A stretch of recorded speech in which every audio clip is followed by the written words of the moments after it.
हमारे साथ बातचीत करने के लिए मौजूद हैं कनाडा में भारत के पूर्व उच्चायुक्त संजय कुमार वर्मा। जब ये निज्जर हत्याकांड हुआ था तब ये वहीं मौजूद थे और बाद में जब दोनों रिश्तों के में तल्खी आई तब भारत सरकार ने संजय वर्मा को वापस बुला लिया था। संजय सर, न्यूज 18 इंडिया से बातचीत करने के लिए बहुत बहुत धन्यवाद। नमस्कार नीरज जी, नमस्कार आपके जितने सुनने वाले हैं। सर, एक बड़ा डेवलपमेंट हुआ है, आपने खुद देखा होगा निज्जर हत्याकांड पे कनाडा की पुलिस का कहना है। इससे पहले भी हालांकि कुछ महीने पहले पुलिस कह चुकी है कि भारत सरकार के किसी अधिकारी का लिंक निज्जर हत्याकांड के दौरान नहीं आया है और अब वो साबित भी हो गया है जिस तरह से जो घटनाक्रम सामने आए हैं। तो कैसे देखते हैं इस डेवलपमेंट को आप? देखिए, हम लोगों ने तो पहले दिन से ही यह कहा था कि भारत सरकार की ये नीति ही नहीं है कि दूसरे देशों में जाकर इस तरह से उनके आंतरिक मामलों में हस्तक्षेप देना।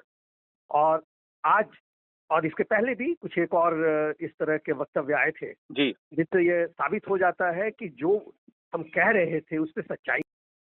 भारत की विदेश नीति कभी भी दूसरों के आंतरिक मामलों में हस्तक्षेप करने की नहीं रहती है। हम एक सरकार है, भारत एक सरकार है और सरकार दो सरकारों के बीच, ताकि दो देशों के बीच का रिश्ता सुधर सके, इसलिए रिश्ता अच्छा बना के रखा जाता है। और भारत और इसका जो नेतृत्व है, आज का शीर्ष नेतृत्व, सबों की यही इच्छा रहती है, सबों का यही प्रयास रहता है कि भारत और देशों के बीच का रिश्ता सुधर सके। और हमने अभी हाल फिलहाल में देखा, कनाडा से भी इसी तरह से शीर्षस्थ लेवल पर दोनों प्रधानमंत्रियों के बीच जब बातचीत पहली बार हुई थी, उसके बाद से रिश्ते में सुधार आया है। और अब तो हम एक तरह से देख रहे हैं कि बहुत तेजी से बहुत सारे मामलों में हम लोग आगे बढ़ रहे हैं। सर, आप उस समय वहां मौजूद थे, जस्टिन ट्रूडो की सरकार थी। ट्रूडो प्रशासन के दौरान जिस तरह के आरोप लगाए गए निज्जर हत्याकांड के बाद और जो डेवलपमेंट हुआ था, तो आखिर ऐसा क्यों था? क्योंकि उसके बाद भी, आरोप के बाद भी भारत सरकार का बार बार कहना था, हमने भी जब आपसे बातचीत की थी तो आप इस बात को बार बार दोहरा रहे थे कि अगर कोई सबूत है तो सबूत दे, भारत सरकार और विदेश मंत्रालय मदद करने को तैयार है।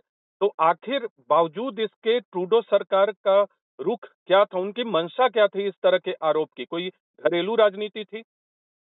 देखिए, मैं उस समय के प्रधानमंत्री के मस्तिष्क में घुसकर तो कुछ नहीं ला सकता हूँ, लेकिन जो उस समय जो हुआ था उसमें मुझको ये कहना है कि हम लोगों ने उस समय भी कहा था कि ये सब पॉलिटिकली मोटिवेटेड है। जी। ये राजनीतिक दृष्टिकोण से शायद उन्हें ऐसा लग रहा था कि उनके फायदे की बात हो रही है हाँ। और इसलिए उन्होंने भारत को इस तरह से हल्के में लिया था। जी। लेकिन भारत का तो जहां तक प्रश्न है, हम लोगों ने हमेशा ये कहा कि अब बेबुनियाद है, यह पॉलिटिकली मोटिवेटेड है और यहाँ तक कहा कि ये तो बकवास है, जी। एब्सर्ड हम लोगों ने शब्द जी। इस्तेमाल किया था विदेश मंत्रालय ने। तो कहने का अर्थ ये है कि अगर हम इसको सभी दृष्टिकोण से देखें, तो हमने पहले दिन से कनाडा को, कि देखिए आपके हम अच्छे मित्र हैं, हम एक जनतांत्रिक प्रणाली के बहुत बड़े देश हैं, हम लोगों को की पॉलिसी में, हम लोगों के नीति में कहीं भी ऐसा नहीं है कि हम दूसरे देशों के आंतरिक मामलों में हस्तक्षेप दें, इसलिए इसमें हमारा कोई हाथ नहीं है। हाँ, अगर आपके पास किसी भी ढंग का एविडेंस है, किसी भी ढंग का प्रमाण है, अगर वो पुष्ट भी नहीं हो सका है, फिर भी वो अगर प्रमाण के लेवल पे ही है, हमें बताइए, हम आपकी मदद करेंगे। तो सर, जिन लोगों के नाम सामने आए हैं अब, तो जी। उसमें अगर कनाडा की सरकार या यूएस की सरकार भारत सरकार से सहयोग मांगती है, तो किस तरह का सहयोग मिलना चाहिए? अमेरिका की बात करें या जिनके नाम सामने आए हैं? देखिए, दोनों देशों में, चाहे वो भारत और अमेरिका हो या भारत और कनाडा हो, इन सबों के बीच एक इंटेलिजेंस लेवल की साझेदारी है।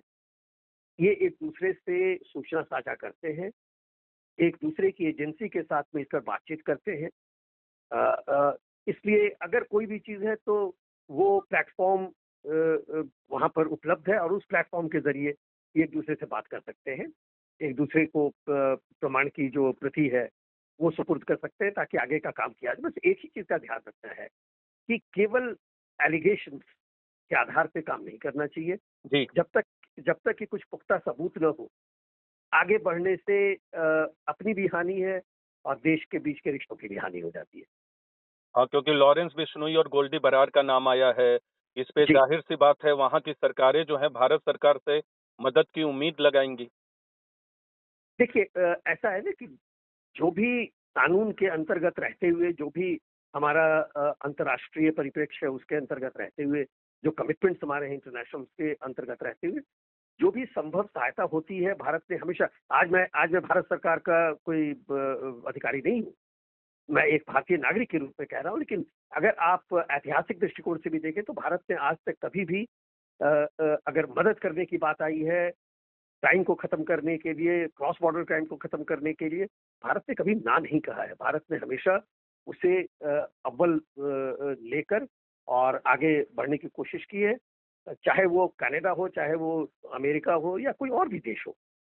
तो इसलिए हमारा ये भारत की ये नीति रही है कि विश्व से क्राइम का उन्मूलन होना चाहिए, और उस उन्मूलन के लिए जो भी संभव प्रयास हो सकता है, द्विपक्षीय दृष्टिकोण से या बहुपक्षीय दृष्टिकोण से, उसको हम कारगर करें।